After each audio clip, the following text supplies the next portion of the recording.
1956 والے 1 یونٹ جو آئین تھا جو بنا، اس میں کافی مسائل درپیش تھے. ان میں جو زیر بحث کچھ چیزیں رہیں، ان میں سب سے بڑی چیزیں 1 یونٹ تھی، اس کے بعد قومی ترانہ تھا، اور اس کے بعد PIA تھی.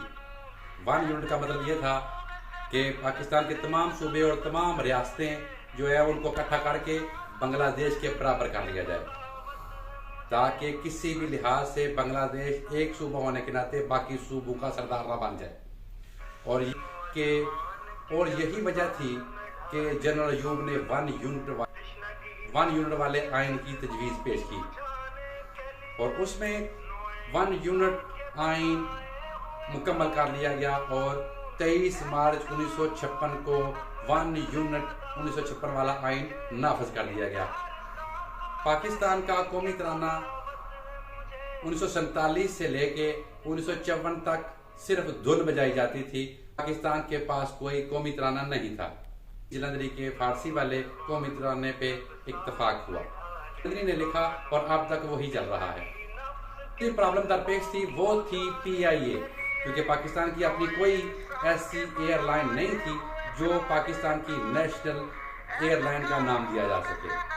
1946 میں بننے والی اوورینٹ ایئر ویز کے نام سے ایک ایئر لائن بنی تھی جو قائد اعظم کی پیشکش پہ مسلم سرمایہ داروں نے بنائی تھی. اس 55 میں اس کا نام تبدیل کر کے PIA رکھ لیا گیا، پاکستان ایئر لائن رکھ لیا گیا. ملک غلام علی کے بعد بیوروکریسی نے حکومت پہ اپنی گرفت بہت مضبوط کر لی تھی، کیونکہ ان کے بعد آئے تھے سکندر مرزا، اور وہ میجر جنرل صدر بنے تھے. گورنر جنرل کے بعد وہ صدر بن گئے تھے، اور وہ ایک فوجی ریٹائرڈ جرنیل تھے، اور دوسری طرف ان کا ساتھ دے رہے تھے جنرل ایوب. اس طرح حکومت کے تمام ایوانوں میں فوجی اسٹیبلشمنٹ نے اپنی گرفت مضبوط کر لی تھی. آپ کہہ سکتے ہیں کہ حکومت فوجی اسٹیبلشمنٹ کے قبضے میں چلی گئی تھی. سکندر مرزا ایک طویل عرصے تک حکومت کرنا چاہتے تھے. تاریخ کے ریکارڈ کو درست رکھنے کے لیے یاد رکھیں کہ سکندر مرزا میر جعفر کے پڑپوتے تھے. وہی میر جعفر بنگال میں جنہوں نے انگریز کو راستہ دیا تھا، سراج الدولہ کے ساتھ غداری کی تھی. اسی میر جعفر کے پڑپوتے تھے. سکندر مرزا اسی میر جعفر کے پڑپوتے تھے. سکندر مرزا کا دور پاکستان کے لیے جگ ہسائی کا دور تھا. 3 سال میں جب وہ صدر رہے تو انہوں نے 5 وزرائے اعظم کو گھر بھیجا تھا.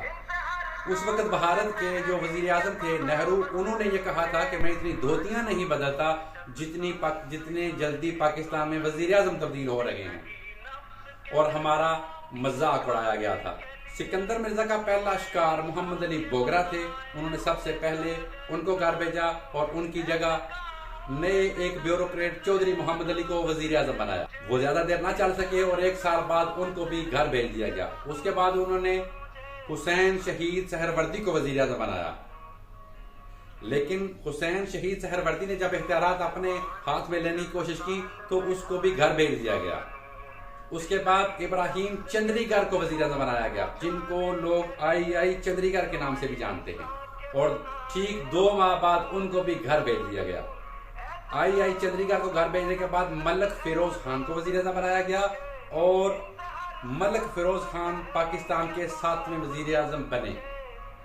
اور ملک فیروز خان پہلے وزیر اعظم تھے جو مغربی پاکستان پنجاب سے تعلق رکھتے تھے. اس سے پہلے جتنے بھی وزیر اعظم یا گورنر تھے یا جو بھی تھے وہ سب بنگال سے تھے، مشرقی پاکستان سے تھے یا مہاجر تھے. وزیر اعظم ملک فیروز خان نون نے ایک بہت اہم کردار ادا کیا. وزیر اعظم نون نے گوادر کو پاکستان میں شامل کیا تھا.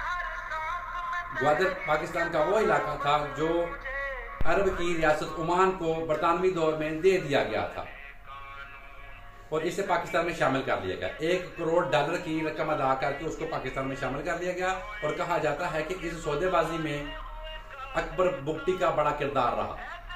اور جس طرح جاتے جاتے سارے وزیر اعظم کچھ نہ کچھ کرتے جا رہے تھے، اسی طرح جاتے جاتے وزیر اعظم محمد علی نے آئین 1956 1 یونٹ کو بھی کمپلیٹ محمد علی کے دور میں کیا گیا تھا.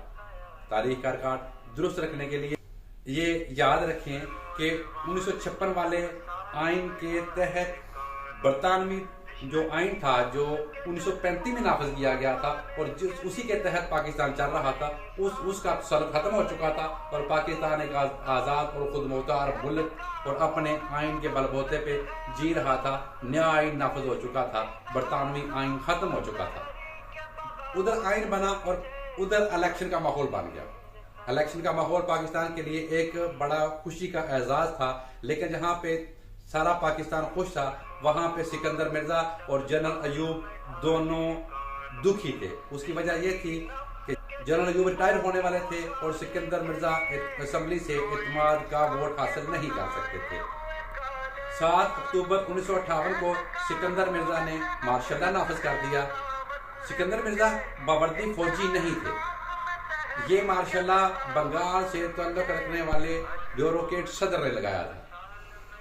اپنے سب سے طاقتور ساتھی جنرل ایوب کو اس مارشل لا کا ایڈمنسٹریٹر مقرر کیا تھا۔